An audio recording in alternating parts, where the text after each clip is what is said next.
TitleMatchNetwork.com. First Hell in a Cell match, you and Undertaker. Yeah, cool. Very cool. It was also the day of Brian's death. Yes. Was it hard to work at? Very much. I mean, it was sort of a, it was one of those very up and down days.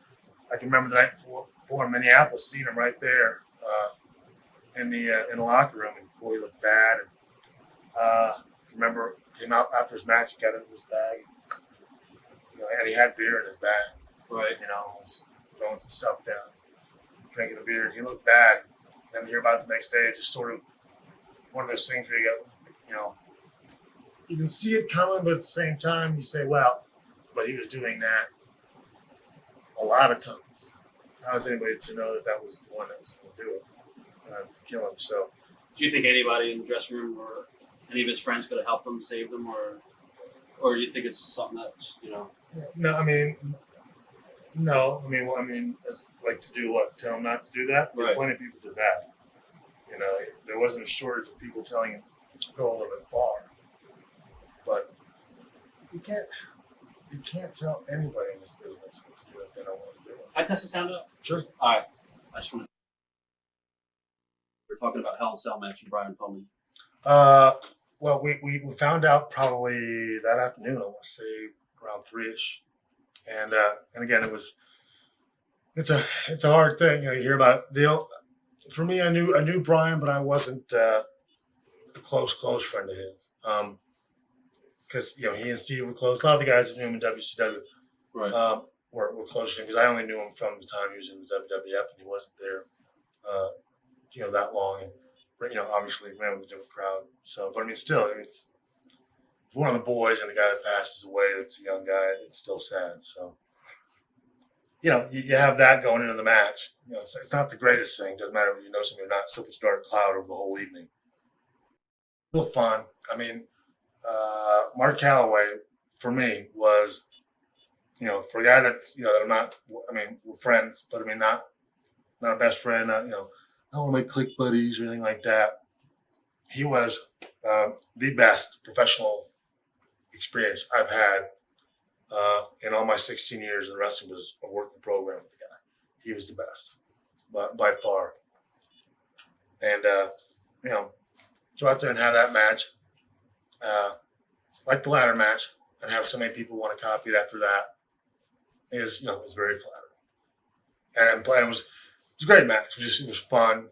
I liked it because it was our idea. Well, I say our, me and Hunter's idea to because where can I go with the Taker and what kind of match can we show? And I remember seeing a cage match, I remember seeing the big one with the roof on it. Right. They made it, they called it the cell, right?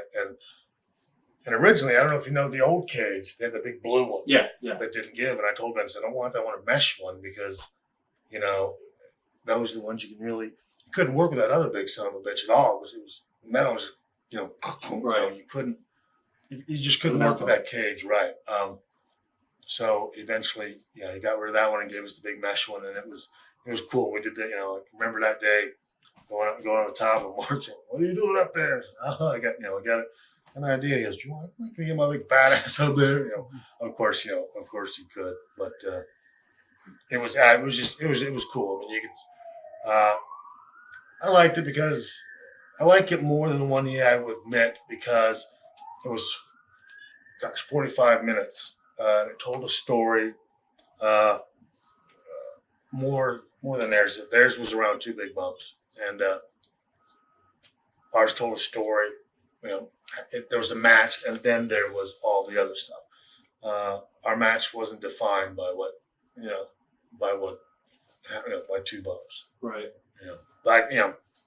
But on Mick's side, I remember him telling me, he's like, "Well, I can't wrestle 45 minutes, so I just figured I would just throw myself on the top of that thing." I remember seeing that, and I was just, whew. I told him, "You're crazy. You win for whatever it is you wanted to win. Right. You win for taking the highest one." And then I guess from there, you started, the program started getting heated up with you and Brett again. Mm-hmm.